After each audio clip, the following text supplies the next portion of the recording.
Svaki put kad pustite film, uđete u video poziv ili igrate neku online igru, sve to radi zahvaljujući jednoj nevidljivoj kičmi našeg digitalnog sveta. Danas zaranjamo baš u to, u fascinantan svet optičkih kablova. To je tehnologija koja bukvalno šalje informacije brzinom svetlosti. Proći ćemo kroz ono najbitnije, a koga zanimaju svi detalji i sve finese, kompletan tekst čeka na techfocus.rs. Evo jedno pitanje. Da li ste ikada stali i razmislili? Kako je uopšte moguće da onaj 4K film krene da se pušta, ali ono istog trenutka? Bez ikakvog seckanja, bez čekanja. A server sa kog dolazi je, ko zna, možda hiljadama kilometara daleko. Kako? Pa, odgovor je elegantan koliko i moćan. Cela fora je u tome što informacija ne putuje kao struja kroz žicu. Ne, putuje kao čista svetlost. I baš to je suština tehnologije koja je promenila apsolutno sve. Dobro, ajde da vidimo o čemu se tu tačno radi. Godinama, decenijama, bakar je bio kralj telekomunikacija. Sve je išlo preko njega. Ali onda se pojavilo nešto novo, optičko vlakno. I da budemo skroz iskreni, ta borba između bakra i optike, nije baš bila fair borba. Evo, pogledajte samo ovu sliku. Sa jedne strane onaj glomazni, teški bakarni kabel, a sa druge jedna tanka nit stakla, skoro pa nevidljiva. Iako je bakar bio standard decenijama, optika ga je prosto oduvala. U svakom, ali baš svakom merljivom pogledu. I tu dolazimo do srži problema za bakar, kapacitet. Dok on broji megabite, u najboljem slučaju gigabite, optika, ona razmišlja u terabitima. Znači, to nije mala razlika. To je kao da poredite, brzinu puža i brzinu rakete. Govorimo o hiljadama puta većem protoku, što je i otvorilo vrata za tehnologije o kojima sa bakrom nismo mogli ni da maštamo. A domet? To je tek posebna priča. Običan mrežni bakarni kabel, on gubi snagu već posle stotinak metara. To znači da vam treba pojačivač, pa još jedan. A optika? Svetlosni signal bez ikakvih problema putuje desetinama pa čak i stotinama kilometara. Bez ikakvog slabljenja. To potpuno menja pravila igre. Sad idemo na one praktične stvari. Pošto je signal svetlost, a ne struja, on je totalno imun na električne smetnje. Šta to znači? Znači da onaj bitan video poziv neće da pukne samo zato što je neko u zgradi uključio mikser. Nema zujanja, nema smetnji. Plus, podaci su neuporedivo bezbedniji. Skoro je nemoguće prisluškivati signal bez da fizički presečete kabel. I onaj mali, ali za naše uslove vrlo bitan bonus, niko ih ne krade, jer vrede nula kao sekundarna sirovina. Dobro, jasno je zašto je optika superiorna. Ali, kako smo uspeli da je razvučemo preko čitave planete? Kako signal uopšte stigne sa jednog kontinenta na drugi? Čak i ona, da kažemo, standardna oprema ima neverovatan domet.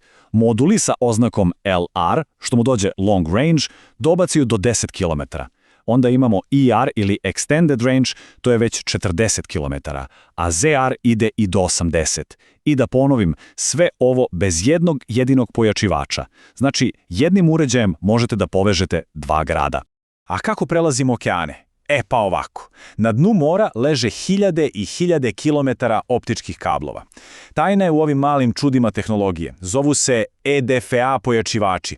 Zamislite, na svakih 60 do 100 km na dnu okeana nalazi se uređaj koji uhvati taj svetlosni signal, pojača ga i pošalje dalje. I to radi direktno sa svetlošću, ne pretvara je u struju. To je ono što nam omogućava komunikaciju u realnom vremenu sa bilo kim na svetu. Naravno, kad radite sa nečim što je tanko kao vlas kose, a kroz to treba da prođe svetlost, ne možete to raditi običnim alatom. Tu je potrebna, bukvalno, hiruška preciznost. Greške se jednostavno ne praštaju. Zaboravite na ona obična klešta za bakarne žice. Ovde pričamo o setu alata koji više liči na opremu iz operacione sale. Imamo tu sekače koji prave savršeno ravan, mikroskopski precizan rez na staklo. A onda, zvezda šova, fuzioni splicer. To je mašina koja uzme 2 kraja staklenog vlakna i bukvalno ih zavari u jedno pomoću električnog luka. Preciznost ovde nije samo bitna, ona je sve. Dobro, sve je ovo sjajno na svetskom nivou, ali hajde da malo spustimo loptu i vidimo šta se dešava kod nas. Kako Srbija stoji u celoj ovoj optičkoj priči. Dakle, ceo svet juri da se prebaci na optiku. A gde smo tu mi? Gde je Srbija? Odgovor bi mogao, ali stvarno mogao da vas iznenadi. Samo pogledajte ovaj broj.